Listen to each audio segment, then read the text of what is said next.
Good morning, everyone, and welcome to this morning's assembly. I'm sure that you're all aware that this week's habit of mind is persist, and this is an important aspect in one's life to be able to make sure that you can persist in any activities when things don't go according to plan or your way.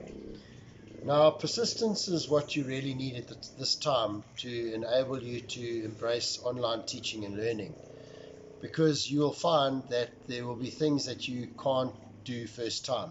Obviously, this will encourage you to read carefully and make sure that you understand the instructions before you start.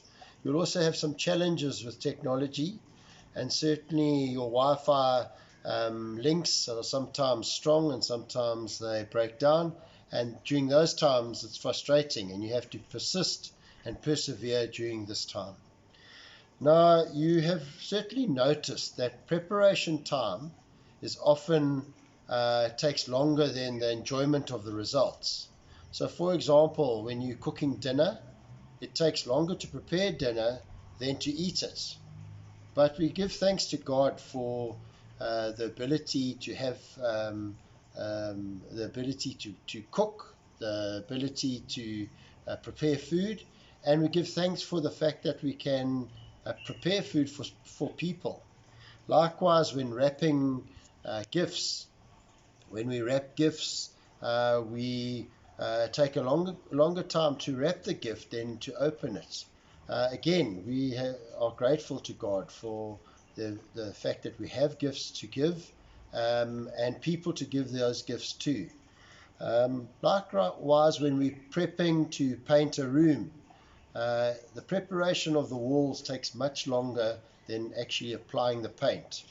But again here, we are grateful to have a home to be able to paint, and certainly grateful that the paint lasts longer on the walls than the actual preparation time. I personally have been experiencing writing reports, and writing a report takes much longer to prepare than the reading of that report. Yet I give thanks to God that there are members of council in our school and your parents who read these reports. It tells them about what the school is happening in the school. It tells them about the progress of the boys and girls in the school.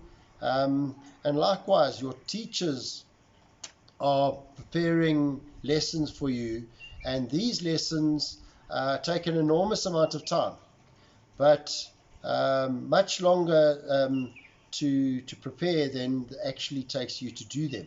But again, here we give thanks for the teachers, we give thanks for their effort that they put into it, and even more so, we give thanks for the fact that we have children to teach.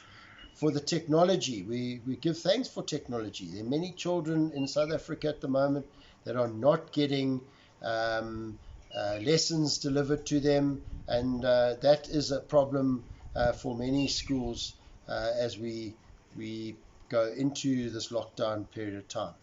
Now, the important thing for us is to remember that we are preparing all the time. In our lives, we are going through difficult times, good times, and in this preparation, God is leading us to being more and more like Jesus, in that we are preparing ourselves to be more like Him. And ultimately, we want to lead a good life, and having experienced all the difficult and good times, we need to live the best of times. Let us pray. Lord God, we give you thanks for your Son. We give you thanks for God's help to teach us to be persistent in all our dealings in life, especially when we are preparing our lives to be in the image of you, Lord. We ask this in your Son's name, Jesus Christ, our Lord. Amen.